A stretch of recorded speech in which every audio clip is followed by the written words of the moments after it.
back with another TFT masterclass. I'm Upsetmax, and today we're going to be talking about some hidden OP comps / off-meta comps that you can be playing on 14.20b. If you're interested in helping me compete at the TFT Macau Open, please check out the link in the description for the GoFundMe. And here we are. We had a quick clip from this morning World stream of the Macau Open advertisements. So this was me at the TFT Vegas Open. If you want to make this happen, then please check out the description and the pinned comment. So let's get into the 3 hidden OP comps on this patch. So they're all going to, or the first 2 are going to be reroll, and then we have a vertical one. So it's going to be Kogmaw Shapeshifters. So this really strays away from the traditional 6 Shapeshifters, and you go up for the Smolder Briar carry. We're also going to go back into Syndra Vanguards. So this was present on the first patch of the sets. And then we'll talk about 6 Warrior and capping out with that emblem on Morgana. Let's get straight into it. Kogmaw Shapeshifter reroll. This is going to be a level 6 composition, and you're going to be rerolling your 2 costs, both Kog'maw as your backlane AD carry, and Shyvana as your frontline magic fighter. This is going to be a mixed damage composition from your AD coming from your Kog'maw and your hunters, and some AP damage coming from your Shyvana. And there are a few conditions that you want to make sure you have before playing this. The first one is going to be if you have Hunting Frenzy and Jinx is contested. So if you scout around, you see someone has an early Jinx, they slam the Rage Blade, or they have like Wukong, they slam to Gargoyle, they're looking to play Hunters of Jinx and Wukong. This can be a composition where you can still play Hunters and use this augment, but you're not going to be contesting. Portable Forge / Living Forge is very good in this composition because of our units that are able to utilize a lot of the artifacts. So like Fishbones, Trenchcoat, here are just 2 examples. And the very last one, Category 5 is quite good, especially if you have a good opener to play with this and tempo as well. So that's a quick intro into this composition. Moving on to what this comp will look like on level 6. Here we are. So we're just going to be playing 4 Hunters and 2 Shapeshifters with our Shyvana and our Swain. As soon as we hit an Olaf, our board spikes, and we no longer have to play the Jinx, and we even unlock 3 Frost. The way we're going to play this is you're going to level to 6 on stage 3-2, and you're going to stabilize. So you're going to roll and stabilize for this board. You can play 4 Hunters. If you hit an Olaf, great. If not, you'll just have to play Jinx for a little bit. Shyvana 2 and Kog'Maw 2. You're going to be wanting to prioritize your Kog'Maw items because Shyvana's items are a little bit more flexible. So Kog'Maw, you definitely want Shojin. Shojin is Kog'Maw's best item. And then you want some sort of damage amp, either a Giant Slayer or a Guard Breaker. And then your last one, you want some Armor Shred or some extra damage if you have an Even Shroud, or if you have another user holding the Last Whisper, where you can build a Rune-Ons. So some medley of these items are all great. And then for Shyvana, Crown Guard, Bloodthirster are going to be 2 of her best items. Warmog, Spark, Titans, Vow, and Adaptive are all buildable as well on Shyvana as her 3rd item. One good thing about this composition is normally you want to be building red buff on the Kog'Maw, but because we are playing 2 Dragon, we don't need to build any anti-heal, so we can now commit those bows to more damage items such as like Giant Slayer, Last Whisper, or Rune-Ons. So that is one good thing about this composition, and the fact that you don't have to be rerolling that Jinx and Wukong and still being able to play Hunters and Hunter augments, which are very strong right now on the patch.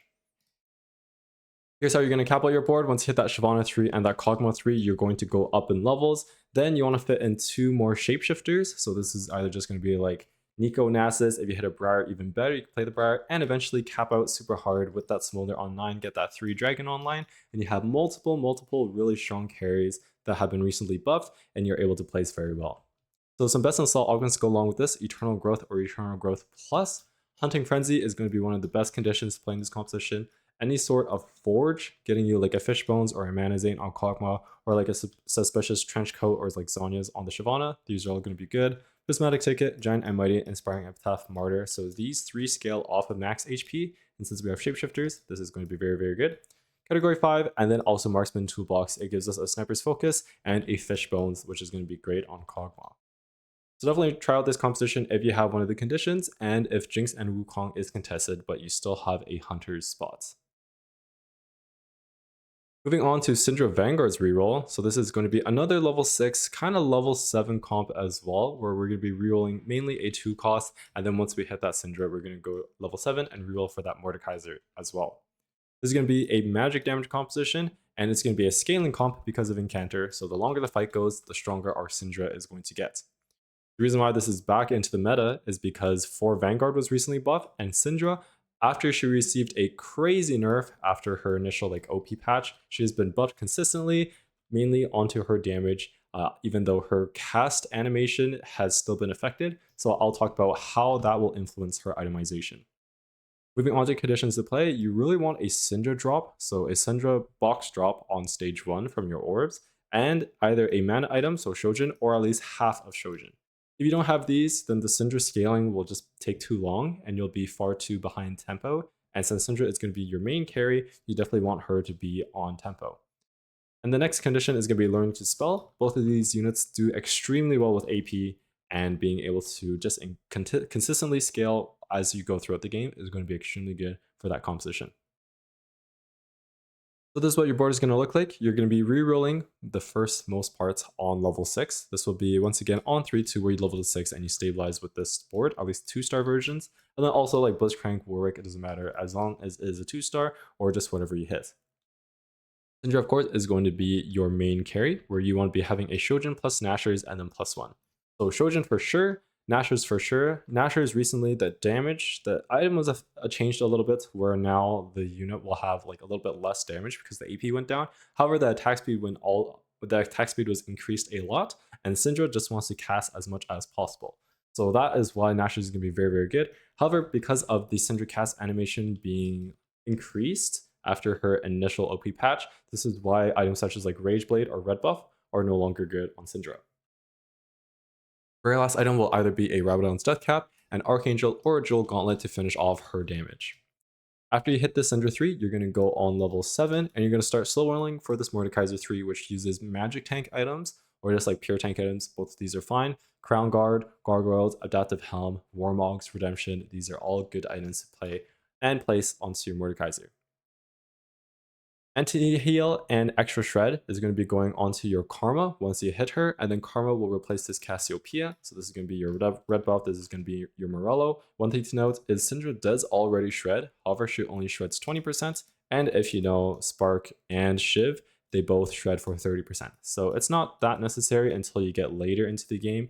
Syndra's 20% will help you stay on tempo up until like stage 4 plus. So any extra shred will be going onto Karma or the Spark onto Mordekaiser.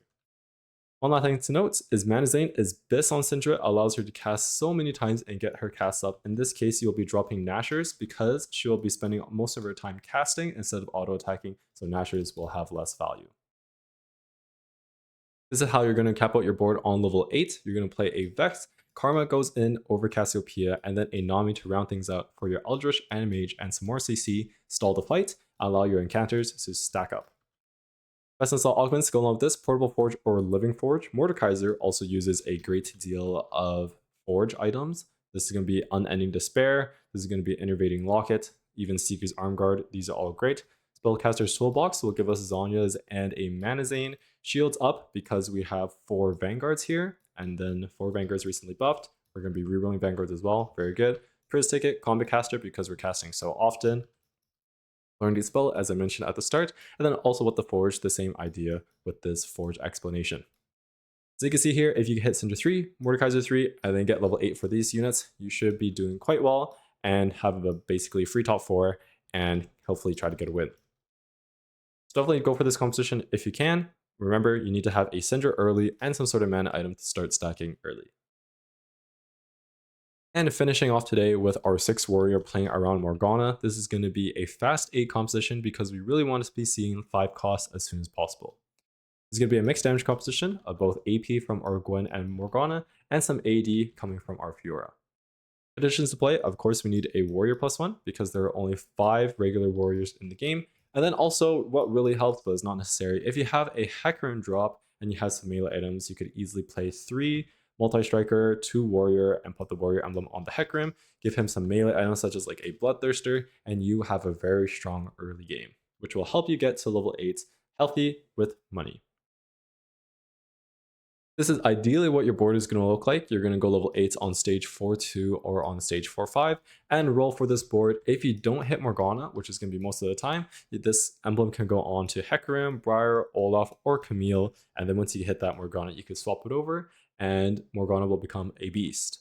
The 2 other items you want to put on Morgana are going to be just AP items. Remember, with Warrior, you have a great deal of Omnivamp and also durability. So you just want some damage to deal will of course more damage and also heal for a percentage of that damage dealt from the Omnivamp. So although items such as like Bloodthirster and Gunblade are good, you want to be building things like Crown Guard, Spark, Rabadons. These are all going to be Bis on Morgana, and she will take over the board. Until then, as you're just going up throughout your game, make sure that you have your Gwen items in sort. So this is going to be a blue buff, and then 2 AP items, either Spark, Jewel Gauntlet, Rabadons, Archangels, or Gunblade. These are all going to be very good on Gwen, and with 6 Warrior in and 2 Sugarcraft, she will also be a menace. Because this is going to be a melee composition, we really need to have melee survivability augments, which I'll talk about on this next slide here. One last thing to note, Fiora of course will hold your AD items. Bloodthirster, once again, good on her. However, we have so much Omnivamp already from the Warrior that Bloodthirster is essentially just the HP shield. Which is why I prefer to build Edge of Night, because if she is being targeted by some hypercarry, let's say a Jinx 3, right? And you have a shield from Bloodthirster, yes, it's going to keep you alive a little bit longer. However, the aggro drop coming from the Edge of Night is much more valuable on Fiora, as she will eventually die even with that shield when targeted by a hypercarry. Your other units are going to be Rakan, Bard as well, and then everyone else is just going to be Warriors. This is how you cap out your board. You're essentially just going to play a Milio, and then just finish off your itemization. A little bit of frontline on your Rakan is even better, and make sure that Rakan is getting hit first by enemy damage. This is all augments to go along with this composition. Of course, you will be requiring a Warrior +1, and then getting that Warrior onto your Morgana. Unleash the Beast. This way, you want to be building 2 Sterks onto your Fiora +1. It will grant her not only CC immunity, but also a lot of attack speed and a free Sterks from this item. Spellcaster's Toolbox is going to be Bis. Zhonya's and Manazane is very good on Gwen. Of course, Zhonya's on a melee or at least a 2-range unit is super important because she is rather vulnerable to damage. And also Manazane to allow her to get those snips counted as soon as possible and allow her to stack up and deal more damage. Revenge of the Fallen, very good. Keepers, because our frontline is essentially our carries, we don't really have a like solo or even just like regular frontline to tank first, which is why Keepers is very good, creating more of a pseudo frontline for our composition, where our frontline is our damage. Freaky Friday, a lot of units that can hold this. Fiora, Morgana, Gwen, even like a Katarina too. With the Forge, same idea. We have a lot of units that can hold these Forge items. And then also any like survivability, such immovable object, giant and mighty, row rejuvenation is also very good. And from teaming up, we can even get like a locket, we could get a moonstone, we could get a banshees. These are all great, even Randuins for our team. As you can see here, once you hit that Morgana, get that Warrior emblem onto Morgana, have 6 Warrior in, then you'll be in a pretty good spot with a decent average, very good top 4 rate, and a very high win percentage. So definitely go for this if you have the spot. And once you get that Warrior onto Morgana, she will farm you infinite money from just killing enemy units on the board, bring them over to your bench, and you can sell them and easily go level 9 and win the game. So those are the 3 compositions that I want to talk about today. I'll do a quick recap of what they were, and we're going to end this off with a Q&A for those watching this live in the voice channel. So the 3 comps we talked about today is Kogmaw Shapeshifter Reroll, Syndra Vanguards, and 6 Warrior Morgana. Kogmaw Shapes, not only is it a fun and refreshing comp, it is very good when you have a Hunter augment. However, you are contested and someone else is playing Jinx Wukong. This still allows you to play the Hunter line and use those use those strong Hunter augments without just being straight contested.